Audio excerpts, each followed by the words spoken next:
DD academy में आप सभी का स्वागत है। आज लाभ और हानि का पार्ट 2 हम पढ़ रहे हैं।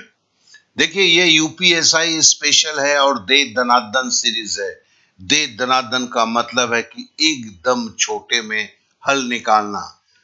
चूंकि हम कमजोर छात्र हैं तो ये जान लीजिए कि अगर हम छोटे में करते हैं, एकदम छोटे में, तो गलतियां होने की संभावना भी कम होता है, समय भी कम लगता है और झटपट याद भी रहते हैं।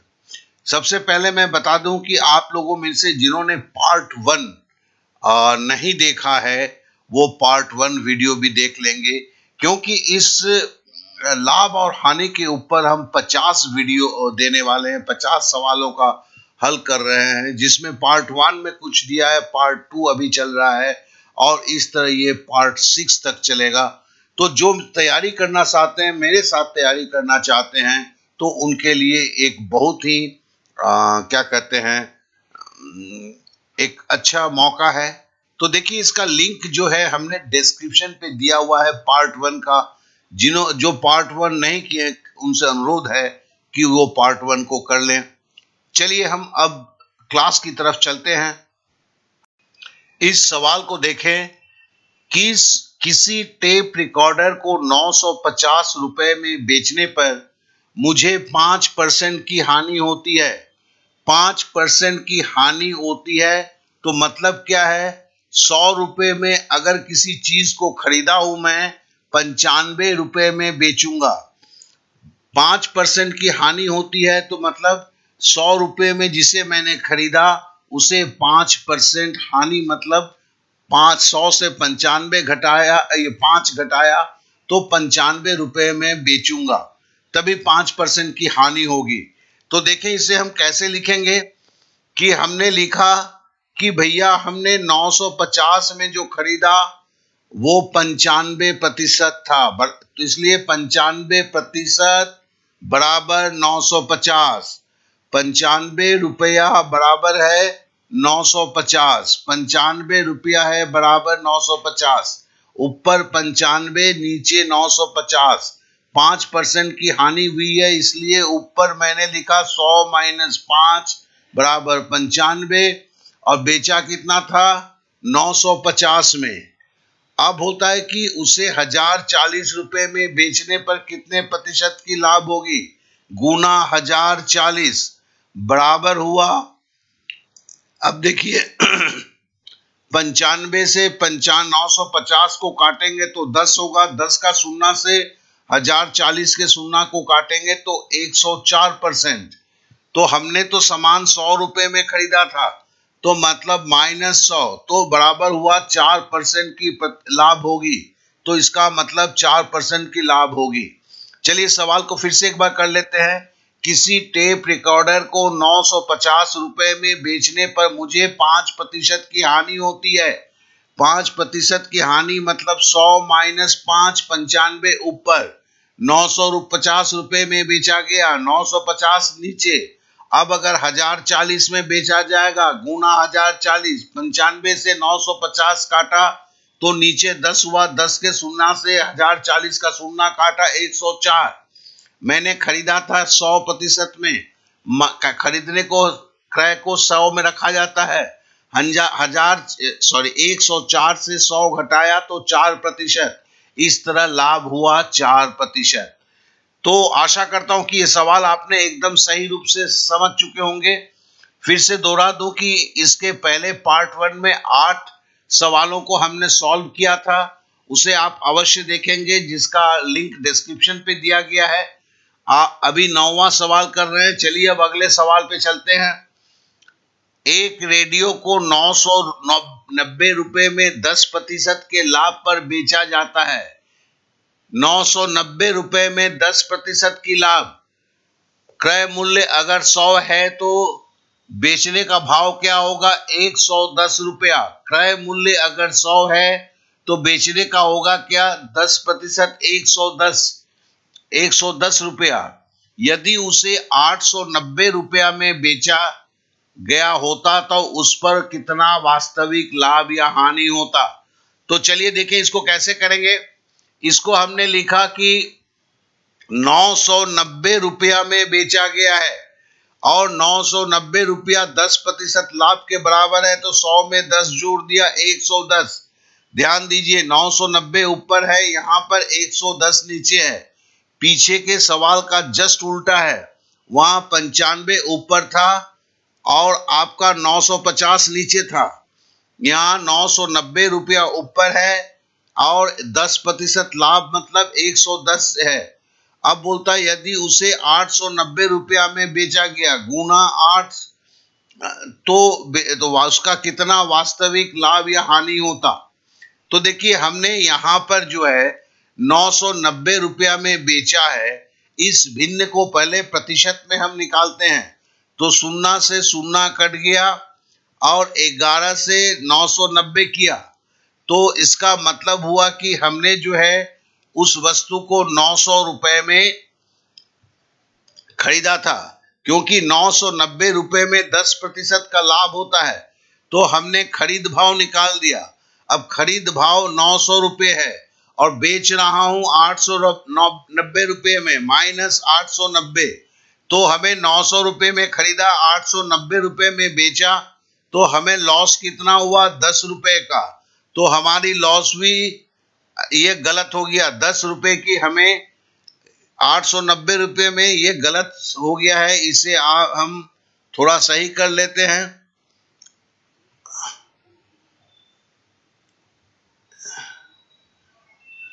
ये नहीं होगा, ₹10 की हानि होगी, ये नहीं होगा।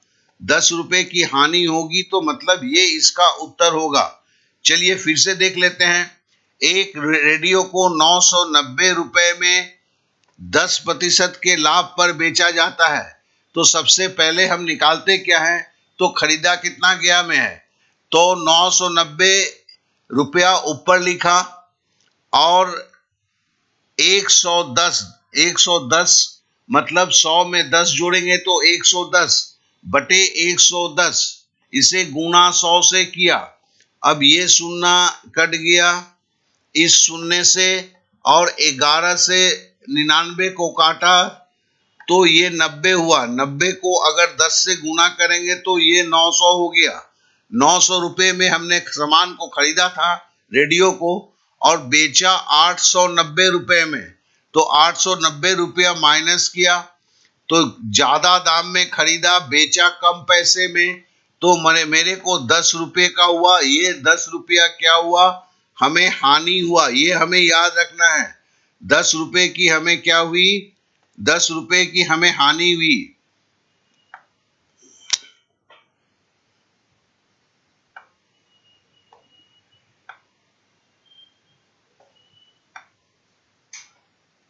आशा करता हूं कि ये सवाल भी दे दनादन सीरीज में आपने एकदम समझ लिया होगा।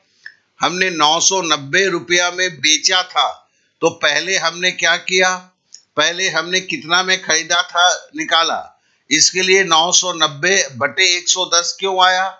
क्योंकि हमने 10% लाभ में खरीदा था। 100 प्लस 10 110 हो गया।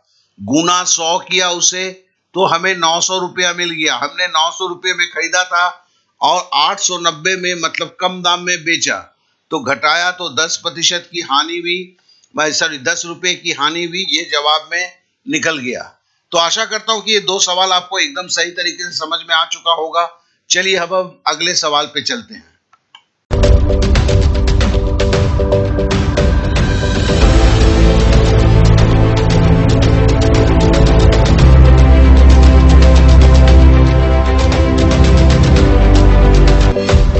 आइए अब उस कोर्स के बारे में फटाफट जान लेते हैं। जो कोर्स अगर आप गणित में कमजोर हैं और आपको कहीं से भी संतुष्टि नहीं मिल रही है, तो इस कोर्स से आप संपूर्ण संतुष्टि पा सकते हैं। देखिए ये कोर्स जो है ये कॉम्बो कोर्स बोला गया है। कॉम्बो कोर्स का मतलब क्या है? कंप्लीट बेसिक कोर्स, और जो मैथ में 16 चैप्टर, जो इंपॉर्टेंट 16 चैप्टर होते हैं अंक गणित के, उनका ये कॉम्बिनेशन है, इसीलिए इसका नाम कॉम्बो कोर्स है। और ये कोई भी, आप जैसे देख रहे हैं दे दनादन सीरीज को देख रहे हैं कि फटाफट कैसे किया जाता है, तो इन चीजों को यहां सिखाया जाता है और किसी भी कंपटीशन के लिए ये एकदम कारगर है।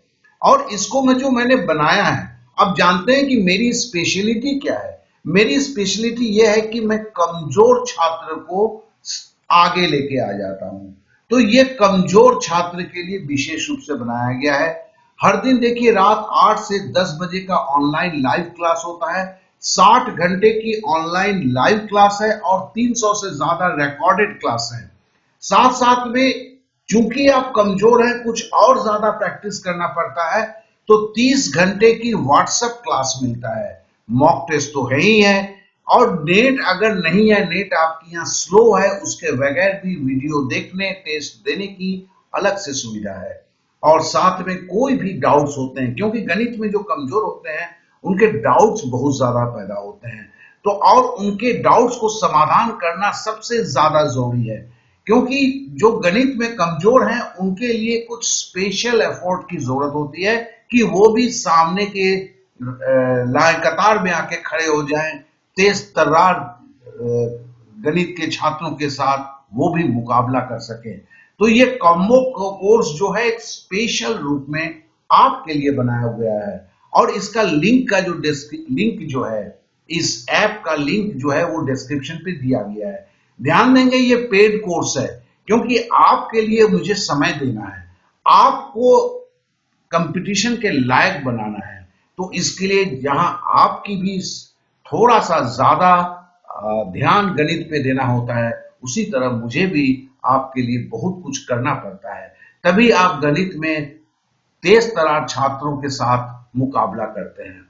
और ये जो 16 चैप्टर हैं वो आपको भी पता है कि प्रतिशत, लाभ और हानि, लस मस, सरलीकरण, संख्या पद्धति, घात, घातांक करनी, औसत, अनुपात, समानुपात, मिश्रण, साधारण ब्याज, चक्रवृद्धि ब्याज, समय और काम, नल और हौजा, समय और दूरी, नाव एवं धारा। फिर से बोलता हूं, इस ऐप का जो लिंक है वो डिस्क्रिप्शन पे दिया गया है। आप पहले ऐप को इंस्टॉल कीजिए और वहां पर आपको संपूर्ण कोर्स के बारे में जानकारी मिलेगी, क्या चार्जेस हैं, क्या है, क्या डिस्काउंट चल रहे हैं, सारा चीज। तो अगर आप गणित में अभी भी हताश हैं, तो फिर मैं बोलता हूं कि आ जाइए, इस दे दनादन की तरीके से हम देखेंगे कितनी तेजी के साथ हम गणित को सुधार लेते हैं। तो चलिए अब क्लास की तरफ। अब जरा इस सवाल को देखें। बोला गया है यदि किसी वस्तु के विक्रय मूल्य पर, ध्यान देंगे यहां क्रय मूल्य नहीं बोला है, विक्रय मूल्य पर परिकलन करने पर लाभ की प्रतिशतता 20 हो, तो मतलब विक्रय मूल्य पे लाभ कितना होता है, 20%। तो यहाँ पे विक्रय मूल्य को 100 रुपए ले लेते हैं, विक्रय मूल्य को 100 रुपए ले लेते हैं, तो लाभ 20 रुपए हटा देते हैं, तो कितना मिलेगा, 80 रुपया प्रॉफिट हुआ। तो क्रय मूल्य पर परिकलन करने पर लाभ की प्रतिशतता क्या होगी।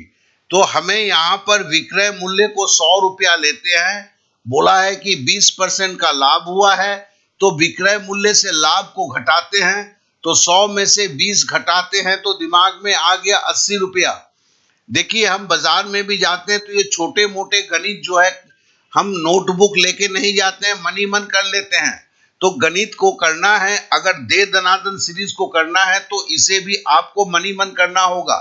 तो हमने चीज को कितने में खरीदा है, 100 रुपए में, बेचा कितने में है, सॉरी, चीज को खरीदा कितना है, 80 रुपए में, बेचा कितना है, 100 रुपए में, तो हमें प्रॉफिट कितना हुआ, 20 रुपया। तो हमें बोलता है कि क्रय मूल्य पर परिकलन कीजिए कि लाभ कितना हुआ, तो 20 रुपया लाभ हुआ, खरीदा था मैंने 80 रुपए में, और भिन्न को प्रतिशत में चेंज करने के लिए गुना 100 कर देते हैं, तो हमने 100 कर दिया।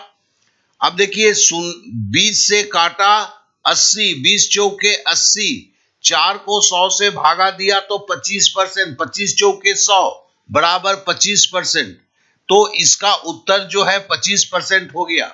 फिर से चलिए सवाल को देख लेते हैं। यदि किसी वस्तु के विक्रय मूल्य पर परिकलन करने पर लाभ की प्रतिशतता 20 हो, तो कहने का मतलब है कि हमने 100 रुपए में किसी माल को बेचा है और विक्रय मूल्य पर मुझे 20% का लाभ हुआ है, तो 100 में से 20 मैंने घटा दिया, तो मतलब हो गया 80 रुपये में खरीदा है। तो बोलता है कि तो क्रय मूल्य पर परिकलन करने की लाभ की प्रतिशतता क्या होगी। अब देखिए 20 रुपया में मैंने खरीदा है, और क्रय मूल्य पर बोलता है कैलकुलेशन करो, तो 20/80 हुआ, ये एक भिन्न हुआ और हमें प्रतिशत में जवाब मांगा है, तो भिन्न को 100 से गुणा कर दिया तो ये प्रतिशत में आ गया। अब 20 को मैंने 80 से काटा तो 20 चौके 80, 4 हुआ, 4 से 100 को काटा तो बराबर 25%, तो उत्तर 25% हो गया। देखें कि आपके किताब, किसी भी किताब को उठा लें, किसी भी चैनल को उठा लें, आपको इतने छोटे में आंसर करके नहीं दिया गया है। ये मेरी चैलेंज है और ये सहज है, स्वाभाविक है। चलिए अब अगले सवाल पे चलते हैं। बोला है रीचा ने कोई वस्तु इसके सूची मूल्य के 4/5 पर खरीदी तथा इसे सूची मूल्य से 20% अधिक में बेचा, तो रीचा का लाभ प्रतिशत था। देखिए रीचा ने कोई वस्तु इसकी सूची मूल्य के एक भिन्न दे दिया है, ये भिन्न है 4/5। तो सबसे पहले क्या है, हम 4/5 भिन्न को प्रतिशत में चेंज करेंगे।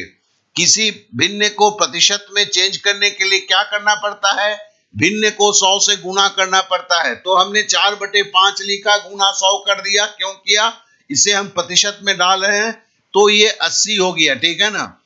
5 से हमने काटा तो ये 20 हुआ, 20 चौके 80 हुआ, तो हमने, और इसने सूची मूल्य से 20% अधिक पर बेचा, तो 100 रुपए के माल में इसने 20 रुपया अधिक पे बेचा है, इसे हमें ध्यान देना होगा।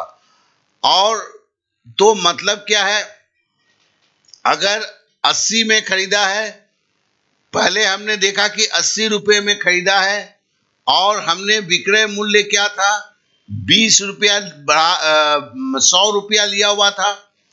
क्योंकि 100 रुपए में बेचा गया है तो खरीदा गया है 4/5 80 रुपए में। अब बेचने का मूल्य से अधिक पर बेचा, मतलब 80 रुपया, 100 रुपया मूल्य लिखा हुआ था, लेकिन ग्राहक को 120 में बेचा गया, तो बेचा गया 120 में, खरीदा गया माल 80 रुपए में, तो 120 से 80 घटाया तो कितना हुआ, 40 रुपया। 40 रुपया लाभ हुआ। फिर से दोहरा देता हूं, और खरीदा कितने में, 80 रुपए में। 80 रुपया लगाकर 40 रुपया लाभ हुआ। इस भिन्न को प्रतिशत में अगर चेंज करेंगे तो गुना 100 होगा।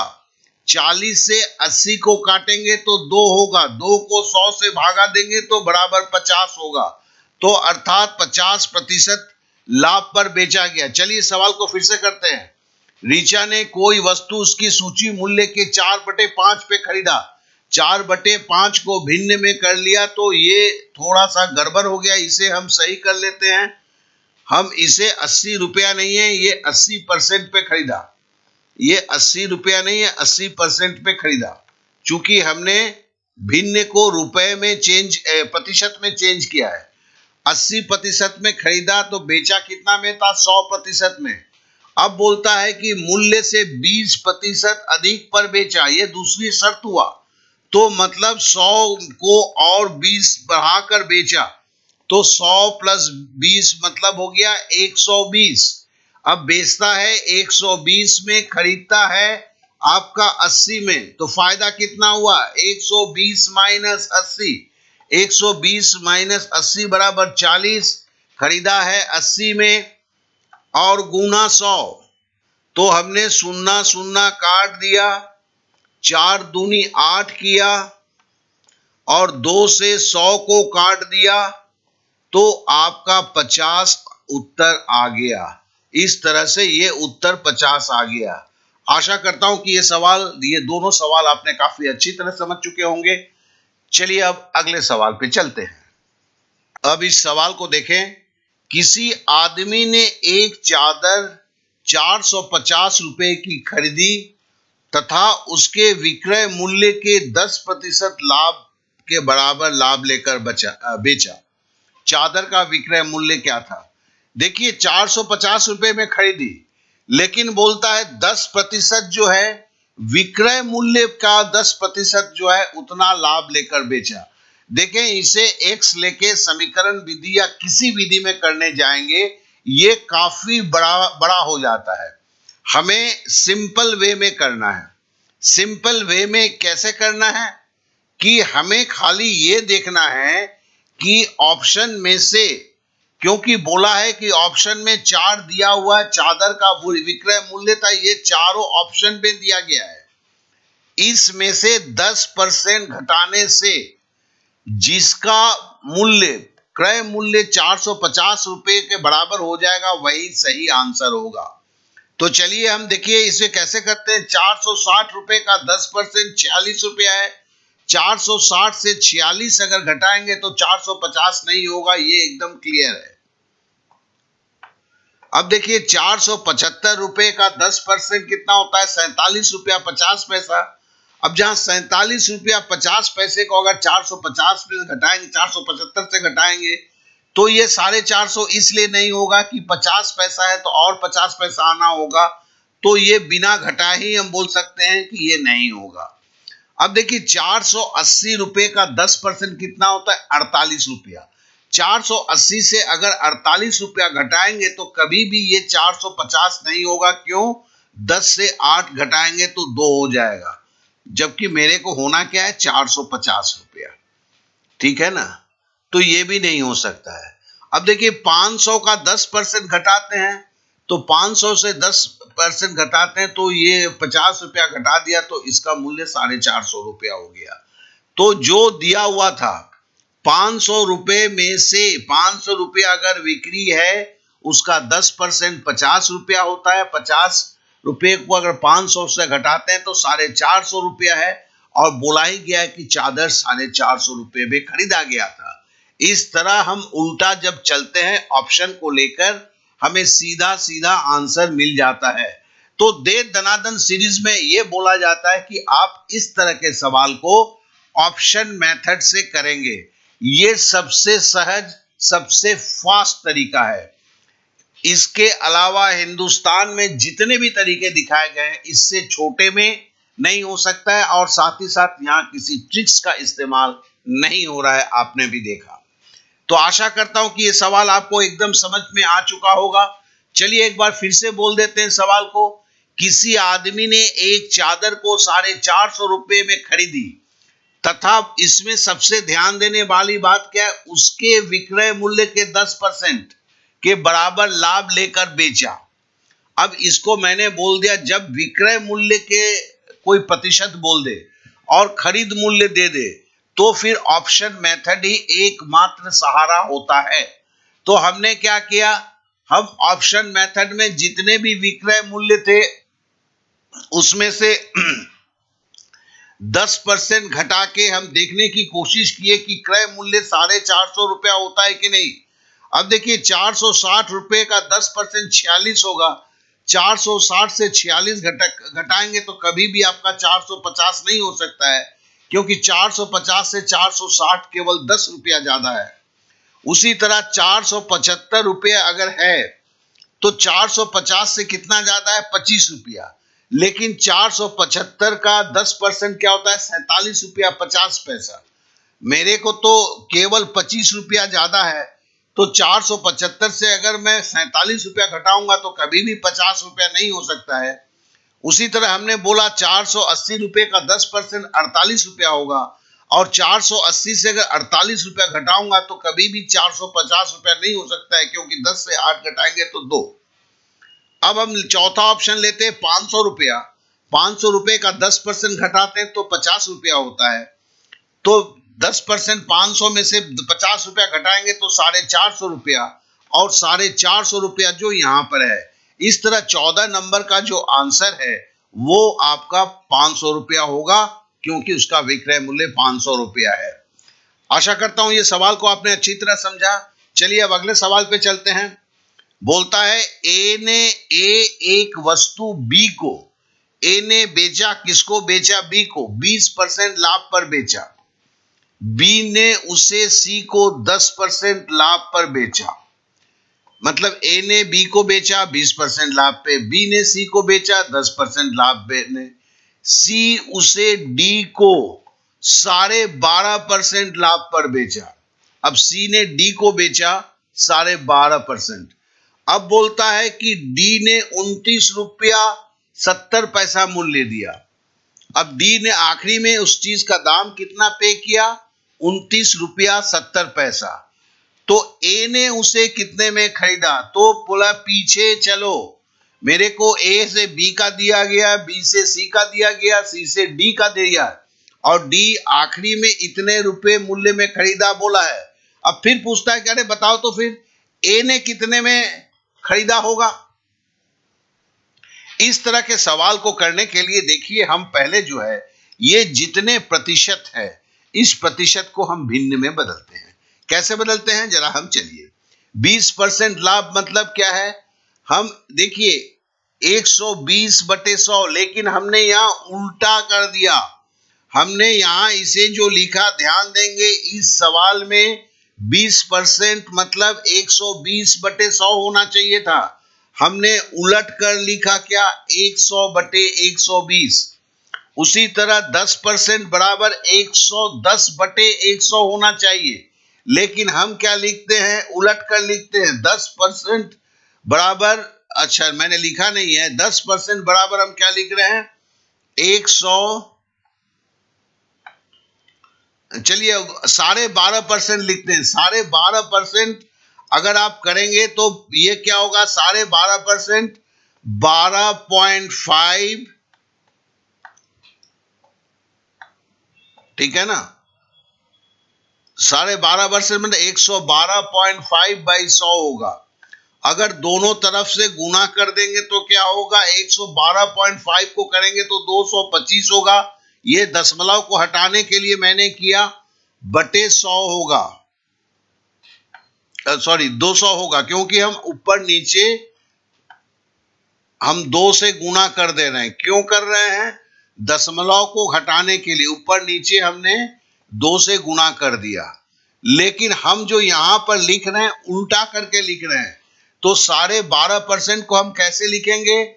200/225। देखिए हमने उल्टा कर दिया, ठीक है। तो फिर अब हम देखते हैं 29 रुपया 70 पैसा। अब 29 रुपया 70 पैसे के दशमलव 70 है, इसलिए हमने नीचे 100 से भागा दे दिया। किसी भी दशमलव को भिन्न में कैसे चेंज किया जाता है ये आपको जरूर पता है। अब देखिए गुना क्या है? अब हमने गुना बोला कि 100/120, ये 20% लिया, लेकिन हमने उल्टा करके लिखा। जो हमने बताया यहां पर होना चाहिए था 120/100, हमने लिखा 100/120, क्योंकि हमें उल्टा जाना है। ए से डी से हमें ए में जाना है। हमें जो दिया गया था वो दिया गया था ए से डी, और पूछा गया है हमसे क्या? बोला कि भैया डी से अब ए पर लौटो, मतलब उल्टा जाओ। जब उल्टा जाओ मुझे बोला गया तो मैंने क्या किया? मैंने भिन्न को सब उलट दिया। 29 रुपया 70/100, ये तो दशमलव को हटाने के लिए आया। फिर 20% बराबर 100/120 किया। फिर बोला है 10%।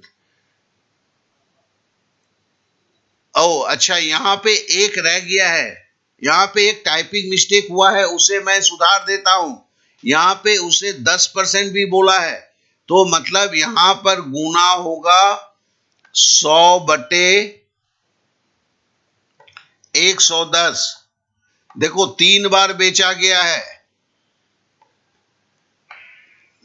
ठीक है ना? और ये जो है 12.5% का जो मैंने निकाला है, तो अगर इसको काट पीट करेंगे तो 20 रुपया उत्तर आएगा। तो ये मतलब आंसर होगा इसका 20 रुपया। चलिए फिर से बोलते हैं, ए ने एक वस्तु को 20% लाभ पर बेचा। हमें 20% मतलब 120/100, हमने लिखा 100/120। उल्टा करके लिखना है, क्योंकि हमें ए से डी का हिसाब दिया है और पूछ रहा है डी से ए का, इसलिए उलट जाता है। फिर बी ने सी को 10% लाभ पर बेचा। 10% बराबर 110/100, लेकिन हमने उलटकर यहां लिखा 100/110। फिर सी ने उसे डी को 12.5% लाभ पर बेचा। 12.5% को है कि हमने ऊपर नीचे 2 से गुना कर दिया, तो 225/200, ये उल्टा करके लिखना है, तो हमने लिखा 200/225। यदि डी उसे 29 रुपया 70 पैसे में बेचता है, हमने 29 रुपया 70 पैसा, चूंकि यहाँ पे 0.70 था इसलिए इसे दशमलव को भिन्न में बदलने के लिए 2970/100 लिखा। फिर हमने क्या किया, उल्टा चलने के लिए जितना भी लाभ पर बेचा गया था 20% को 100/120 जो मैंने ऊपर लिखा था उसको उतार दिया। फिर 12.5% को 200/225 कर दिया। फिर 10% को 100/110, ये छूट गया था, टाइपिंग मिस्टेक था। ये जब हमने किया तो हमें 20 रुपया आंसर हुआ। तो आशा करता हूं कि ये दोनों सवाल जो है आप एकदम सही रूप से समझ चुके होंगे। प्लीज मुझे कमेंट्स करके बताएंगे। अगर आपको किसी तरह की प्रॉब्लम होती है तो अगले वीडियो में और भी मैं सुधार करने की कोशिश करूंगा। आइए इस तरह के सवाल को देखते हैं। ये सवाल है कि कुछ लिंक से हटकर है, लेकिन बहुत सारे एग्जामों में पूछा गया है, इसके लिए मैं इस सवाल को रखा हूं। यदि 150 से 300 रुपए तक की कीमत के बीच खरीदी हुई पुस्तकें 250 से 350 की बीच कीमत पर बेची गई, मतलब खरीद भाव 150 रुपए से 300 रुपया था, बेचा जो गया 250 रुपए से 350 में, तो अधिकतम संभावित लाभ क्या है? यहां पर ध्यान देने की बात है, जो सबसे गंभीर मुद्दा है वो है अधिकतम संभावित लाभ।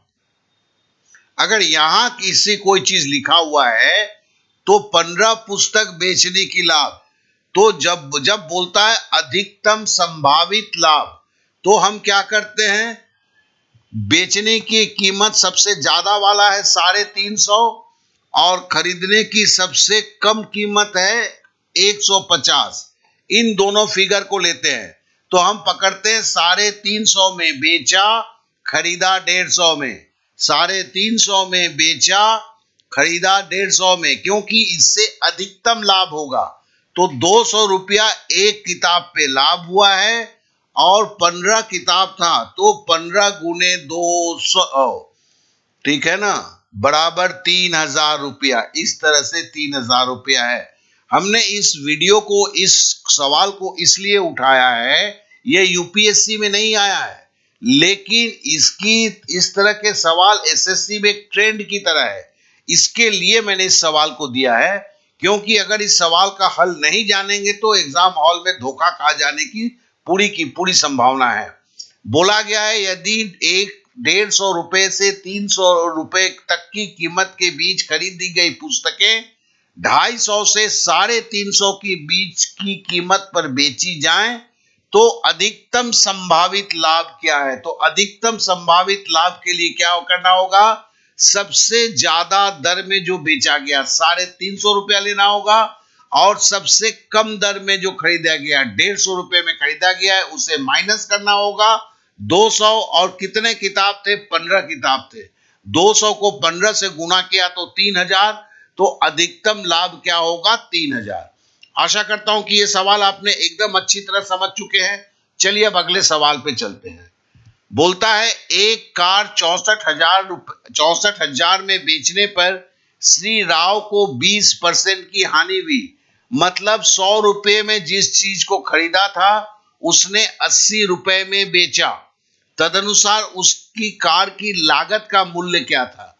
तो उसने लागत पूछा है।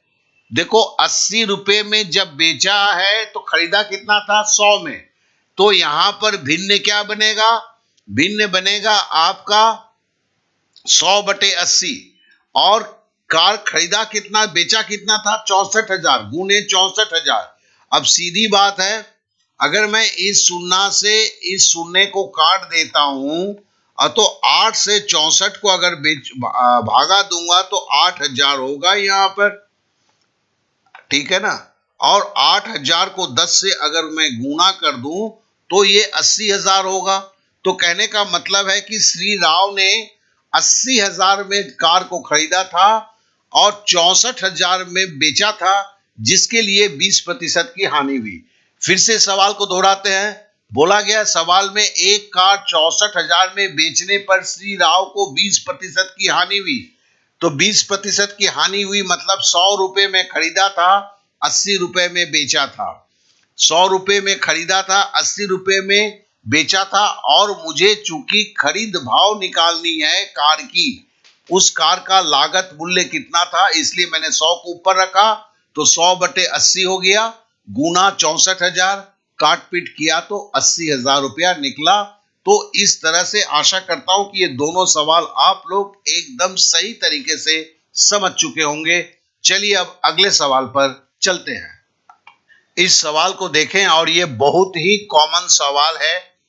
एक फल विक्रेता, बेईमान फल विक्रेता, बेईमान है, झूठा काम करता है, अपना माल लागत मूल्य पर बेचता है। लागत मूल्य पर बेचता है मतलब जितने में खरीदा उसी दाम में बेच रहा है। 80 रुपए में खरीदता है तो 80 रुपए में बेचता है। लेकिन क्या करता है वो 1 किलो भार के स्थान पर 900 ग्राम तौलता है। जब 1 किलो देना है, 1 किलो मतलब 1000 ग्राम देना है, तो 900 ग्राम मारता है, 900 ग्राम देता है। तो प्रति 900 ग्राम में मतलब वो 1000 ग्राम में 100 ग्राम नहीं देता है, 900 ग्राम देता है। 100 ग्राम नहीं देता है, 900 ग्राम देता है। तो प्रति 900 ग्राम में वो क्या करता है, 100 ग्राम की डंडी मारता है। तो देखो हमें 1 किलो को अब ध्यान में नहीं रखना है। क्या ध्यान में रखना है, 1 किलो से 100 ग्राम घटा दिया, क्या कि वो 900 ग्राम तौलता है, तो 1 किलो मतलब 1000 ग्राम में 900 ग्राम घटा दिया तो 100 ग्राम मिला। यहां पे हमें पकड़ना है, तो हम क्या बोलेंगे, भैया 100 ग्राम डंडी मारता है और देता है 900 ग्राम। ये मेरी भिन्न हो गई। तदनुसार उसका लाभ प्रतिशत कितना है। अब इस भिन्न को मेरे को प्रतिशत में चेंज करना है, तो 100 से गुणा कर देना है।